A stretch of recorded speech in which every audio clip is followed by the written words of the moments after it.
नमस्कार, मैं हूं जितेंद्र सिंह चौहान और आप देख रहे हैं Sagwara live news YouTube channel. आज की ताजा खबर के साथ एक बार फिर से हाजिर हूं। डूंगरपुर जिले के आसपुर कस्बे में आज निवर्तमान कांग्रेस जिला अध्यक्ष ने किया तूफानी दौरा करते हुए सर्व समाज के लिए बैठक। निवर्तमान कांग्रेस जिला अध्यक्ष दिनेश खोडनिया ने बनकोड़ा व आसपुर में सभी समाज के लोगों से आह्वान किया कि हमारे पंचायत समिति सदस्य व जिला परिषद सदस्य को हाथ के निशान पर मोहर लगाकर लक्ष्मण बंजारा को भारी मतों से विजयी बनाएं। राजस्थान में कांग्रेस की सरकार होने से कड़ी जोड़ने पर विकास करने का एक अच्छा मौका है। खोडनिया ने कहा कि बंजारा को जिताकर भेजें और मुझसे आपको किसी भी प्रकार का सहयोग चाहिए तो आप कभी भी मुझे संपर्क करें। मेरा फोन हमेशा लोगों की सेवाओं के लिए चालू रहेगा और मुझे आपके काम करने का मौका मिलेगा। यह चुनाव नरेंद्र मोदी का नहीं, विधानसभा चुनाव का नहीं है। यह चुनाव तो गांव के विकास के लिए, सीसी सड़क व नालियां बनाने के लिए उचित उम्मीदवार जो हमेशा अपनों के बीच में रहने वाला, गांव के हित के लिए कार्य करने वाला अच्छे उम्मीदवार का चयन करें ताकि विकास की राह पर आगे बढ़े व कांग्रेस के पक्ष में मतदान करने की अपील की। आसपुर में बैठक के दौरान जैन समाज के कई लोग मौजूद थे। इस दौरान कांग्रेस के ब्लॉक अध्यक्ष करण सिंह, प्रत्याशी लक्ष्मण बंजारा, चंपालाल बुकिया, प्रवीण भमावत, संजय जैन, शांतिलाल नागदा, लक्ष्मीलाल नागदा, अनिल नागदा, रजनीकांत भमावत, श्रीपाल चंद जैन, संदीप भमावत, मणिलाल जोशी, केसरीमल रामा, विनोद मालवी, व्यापार संघ अध्यक्ष सुशील रामा, अशोक जैन सहित जैन समाज के लोग मौजूद थे। इस अवसर पर व्यापार संघ अध्यक्ष सुशील जैन ने कहा कि बाहरी लोगों को वोट नहीं करने के सभी लोग कांग्रेस के लचूभाई को वोट देवें। आसपुर से रिपोर्टर प्रवीण कुमार कोठारी की रिपोर्ट। प्रवीण भाई ने जो बात बतलाई उसी को दोहराते हुए मैं कहना चाह रहा हूँ। कुछ वर्षों पहले हमें मेला प्राधिकरण के राज्य मंत्री के रूप में स्वागत करने का मौका मिला था। आज फिर हमें ऐसा मौका आपका स्वागत करने का मिला है। इस बीच में आपके जो कार्यकलाप रहे बहुत ही प्रशंसनीय रहे हैं। आपकी जहाँ भी चर्चा चलती है विशिष्ट को लिए हुए चलती है। आज का मुद्दा वैसे विशेष चुनाव का है, लेकिन मैं व्यापारी होने के नाते, गांव का एक अंग होने के नाते मैं मेन मुद्दे से हट करके हमारी जो तकलीफ है, जो कहने का अधिकार हमें सबको है, और हमारे विशिष्ट मेहमान आज हमारे बीच में पधारे हैं। अभी इस चुनावी दौर में आपका क्या कहना है? पूरे डूंगरपुर जिले के अंदर कांग्रेस पार्टी का वातावरण है और जिला परिषद हमारी बन रही है और 10 पंचायत समितियों में कांग्रेस जीत रही है। सर, आपने बारंबार ये कहा कि बीटीपी ने यहाँ जातिवाद किया, वो किया, जबकि बीटीपी का समर्थन कांग्रेस ने किया। इस बारे में आपका क्या कहना है? नहीं, बीटीपी का जो उदय हुआ है वो भारतीय जनता पार्टी के राज के अंदर हुआ है और ये भारतीय जनता पार्टी की एक चाल थी आदिवासियों के वोटों का बिखराव करने की। सर, बीटीपी के जो दोनों विधायक थे, उस विधायक को दोनों समर्थन लेकर आपकी सरकार बची है। सरकार विधानसभा के अंदर कोई विधायक चुन करके चला जाता है, उन विधायकों की जवाबदारी होती है कि वो लोकतंत्र की रक्षा के लिए जो सरकार बहुमत के अंदर है उसको समर्थन दे। तो 100 विधायक जैसे दे रहे हैं, उसी के साथ 2 विधायकों ने भी अपना समर्थन सरकार को दिया है, लेकिन उनकी नीतियों के ऊपर सरकार नहीं चल रही। ये उनका समर्थन देना ये उनकी जवाबदारी थी कि उन्होंने समर्थन दिया, उनकी नीतियों पे सरकार नहीं चल रही। सर, आपके कांग्रेस के दिग्गज नेताजी हैं ताराचंद जी भोगरा साहब और आपके विधायक हैं गणेश जी गोगरा साहब। इन दोनों के बीच अनबन है और आपके अंदर एक गुटवा चल रहा है कांग्रेस के अंदर। कांग्रेस के अंदर किसी प्रकार की गुटबाजी नहीं है। ताराचंद भगोरा जी, गणेश गोगरा जी, दिनेश खोडनिया, शंकरलाल आर्य जी, चाहे सुरेंद्र बामनिया जी, राइया जी, सब जने एक साथ मिलकर के पूरे जिले के अंदर चुनाव प्रचार कर रहे हैं।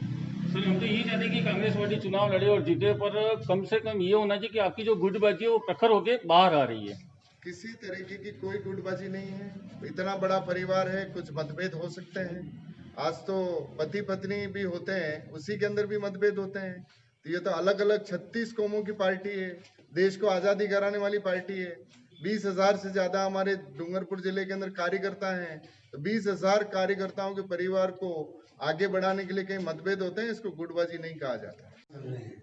इसी बीच सरकार द्वारा एक शुद्ध के लिए युद्ध अभियान चला है, इसे चलना भी वाजिब है।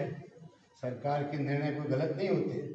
और मैं जो भी बात कहना चाह रहा हूँ, उन नकलची और उन मिलावटियों की को राहत देने के लिए आपसे नहीं कह रहा हूँ, इस बात को आप ध्यान में रखें। लेकिन इस शुद्ध के युद्ध के अभियान के दौरान आज बाजार में जो रजिस्टर्ड वस्तुएं बिक रही हैं, जिनका नाम चलता है, ऐसी वस्तुएं भी इस लपेटे में आई और उस लेवल टेस्टिंग में, लैब टेस्टिंग में उसकी गुणवत्ता या शुद्धता का 1% भी फर्क आने पर आज सारे केस हजारों के रूप में बन गए हैं, जिसमें व्यापारी ये मानता है कि रजिस्टर्ड चीज नहीं बेचे तो क्या बेचे। इस तहत मैं आपसे व्यापार मंडल की ओर से, ग्रामवासियों की ओर से आपसे ये निवेदन करता हूँ कि इस संबंध में हजारों केस जो बन गए हैं, आपसे कोई छुपे हुए नहीं है, आपके प्रयास वैसे भी चल रहे हैं, तो जितना वाजिब हो सके उन संबंधित अधिकारियों से आप हमारे लिए ऐसे कुछ प्रयास करें, ताकि दोष कितने प्रकार के हैं, कैसे हैं, उसके अनुसार अगर कोई निर्णय मिले आपके प्रयासों से तो व्यापारी संतुष्ट होंगे। मैं आपसे ये निवेदन करना चाह रहा था। अब मैं मुद्दे की बात पे आ रहा हूँ। जिला परिषद की चुनाव गुजरात कांग्रेस कमेटी के कार्यवाहक अध्यक्ष हार्दिक पटेल ने उदयपुर जिला परिषद सदस्य वार्ड संख्या 39 मनवाखेड़ा गांव में आयोजित मेवाड़ किसान संघर्ष समिति के दीपावली स्नेह मिलन कार्यक्रम में भाग लिया। साथ में अखिल भारतीय कांग्रेस कमेटी के सदस्य डॉक्टर विवेक कटारा, राजीव गांधी ब्रिगेड कांग्रेस के प्रदेश महामंत्री मदन लाल डांगी, पूर्व सरपंच कानपुर सेवा दल के निवर्तमान जिलाध्यक्ष दयालाल चौधरी, किसान संघर्ष समिति के विष्णु पटेल, उदयपुर देहात जिला कांग्रेस कमेटी के प्रवक्ता पन्नालाल मेघवाल ने बताया कि जिला परिषद सदस्य 39 के कांग्रेस प्रत्याशी गहरीलाल डांगी को जिताने की अपील की गई। हार्दिक पटेल ने अपने संबोधन में कहा कि राजनीति में युवाओं की भागीदारी महत्वपूर्ण है, युवाओं को आगे आना होगा। उल्लेखनीय है कि हार्दिक पटेल का मेवाड़ के स्थानीय युवाओं से पिछले वर्षों में उदयपुर प्रवास के दौरान काफी लगाव हुआ है। यहाँ के कई युवाओं से कई गहरी मित्रता भी है। जिला परिषद वार्ड संख्या 39 के प्रत्याशी गहरीलाल डांगी, मदन लाल डांगी आदि की नजदीकियां ही हार्दिक पटेल को हमेशा मेवाड़ की ओर खींचती हैं। अखिल भारतीय कांग्रेस कमेटी के सदस्य डॉक्टर विवेक कटारा ने भी हार्दिक पटेल का स्वागत अभिनंदन किया एवं अपने संबोधन में कहा कि उदयपुर ग्रामीण विधानसभा क्षेत्र में कांग्रेस मजबूती के साथ उभर रही है। पूर्व सरपंच मदन लाल डांगी ने कहा कि जिला प्रमुख कांग्रेस का एवं पंचायत समिति गिरवा प्रधान कांग्रेस की बनाकर रहेंगे। इस मौके पर किसान नेता विष्णु पटेल ने कार्यक्रम का संचालन किया। कार्यक्रम में क्षेत्र के कई सरपंच, जनप्रतिनिधि एवं मेवाड़ किसान संघर्ष समिति के पदाधिकारी कार्यकर्ता मौजूद थे। किसान नेता गणेश पटेल, रामलाल डांगी, सुरेश जागीरदार, निर्मल पटेल, दिनेश पटेल, पूर्व उप सरपंच कुबेर डांगी, रमेश डांगी, खेमराज, शंभुलाल, गोपाल डांगी, नारायण लाल डांगी, छगन डांगी आदि सैकड़ों की संख्या में मेवाड़ संघर्ष समिति के कार्यकर्ता एवं पदाधिकारी उपस्थित थे। धन्यवाद की रस्म सेवा दल के निवर्तमान अध्यक्ष दयालाल चौधरी ने अदा की। देखिए पूरी रिपोर्ट। मुझे गुजरात बाहर जाने की जो पाबंदी थी वो 10 दिन की हटाई है, इसलिए मैं गुजरात बाहर आ पाया। और पास में एक छोटा सा गांव है, सब गांव के नौजवान बुजुर्ग दीपावली की एक दूसरे को शुभकामना भी दे दे, तो आप आइए। तो पहले तो मैं विवेक कटारा जी का आभारी हूँ कि आपने मुझे सब लोगों को मिलने का ये मौका दिया। आपके एक क्षेत्र में मैं 6 महीने रुका हूँ। जब मुझे गुजरात सरकार ने गुजरात बाहर जाने के लिए आदेश दिया तो मैं बहुत ही नज़दीक यानी कि महाराणा प्रताप की इस भूमि पर रुकने आया था। 6 महीने यहाँ रुका हूँ। 6 महीने में यहाँ के लोगों को जाना है, परखा है, कौन क्या है, कौन सा किसान कितना मजबूत है, कौन सा किसान कितना गरीब है, कितना समाज क्या मजबूत है, कौन सा समाज पिछड़ा है, सब यहाँ 6 महीने में रुकते हुए मैंने सब कुछ समझा है, परखा है। आज आप लोगों के बीच में यहाँ पर आया हूँ तो मैं आप लोगों की सुखी और संपन्नता के लिए मैं प्रभु से प्रार्थना भी करूँगा। आप सब लोग जानते हैं कि गांव में क्या मामला है और 2018 के विधानसभा चुनाव में भी मान लीजिए विवेक जी बहुत ही कम वोटों से हार गए, कई सीटें ऐसी थी। तो आप लोग ऐसे नौजवानों पर भरोसा दिखाइए जिस तरह से यहाँ पर ये लोग आपकी चिंता करते हैं। जब 24 घंटे में से 18 घंटे आप लोगों की चिंता में निकाल देते हैं कि अपना इलाका है, अपने इलाके में एक चिंता है, उसको इतने सालों से जिताया जाता है लेकिन अभी तक हमारे इलाके की समस्या खत्म नहीं हुई। तो कहीं ना कहीं ऐसे नौजवान अगर आएंगे, अब 60 साल का बूढ़ा जो जीत जाएगा तो वो बेचारा दौड़ भी नहीं पाएगा। तो उसका कहा जाता है ना कि आदमी की उम्र हो जाती है तो थोड़ा मगज में कम काम करना शुरू करता है, वो बच्चे जैसा होता है। तो नौजवान को आप सहयोग दीजिए। बुजुर्ग जो होता है, बुजुर्ग हमें सलाह देगा, संस्कार देगा, लेकिन ये नौजवान है वो दौड़ेंगे, मेहनत करेंगे, संघर्ष करेंगे। आपके लिए पुलिस के सामने लड़ना पड़ेगा तो लड़ेगा, आपके लिए पटवारी से जाके लड़ना पड़ेगा तो ये नौजवान लड़ेगा। तो मैं मानता हूँ कि हम नौजवान को थोड़ा आगे कीजिए। बुजुर्ग है वो आशीर्वाद दे, बुजुर्ग हमें सलाह दे कि बेटा तू ऐसे कर ऐसे कर।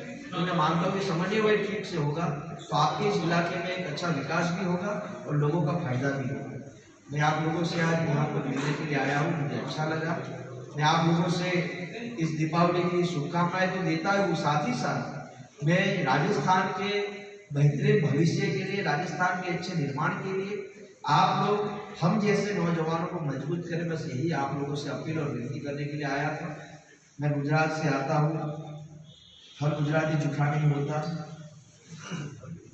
हर गुजराती सत्ता के लिए अपनी बेबी नहीं छोड़ता।